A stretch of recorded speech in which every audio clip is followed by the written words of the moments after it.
Hello guys! So, andito kami guys sa Lucky Plaza. Ayan, kasama yung mga sisters. So, nakatuka ako guys sa pag-invite. Kasama ko sila. So, ayan guys. Hinila ko yung aming sister. Siya yung aming parang clown doon sa grupo namin. So, ayan. Kami guys yung mag-i-invite today doon sa church namin. So, ang church pala namin guys ay Horizon Church.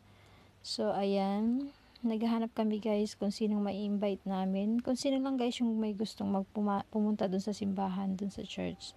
So, hindi naman guys namin pinipilit kung ayaw o hindi. Basta nabigyan lang namin siya ng yung parang papel kung saan nandoon yung time at yung place kung saan yung church namin. So, anytime na gusto nilang pumunta doon sa church namin, so pwede silang pumunta. So, ayan na nga guys, at may nakita na kaming isa.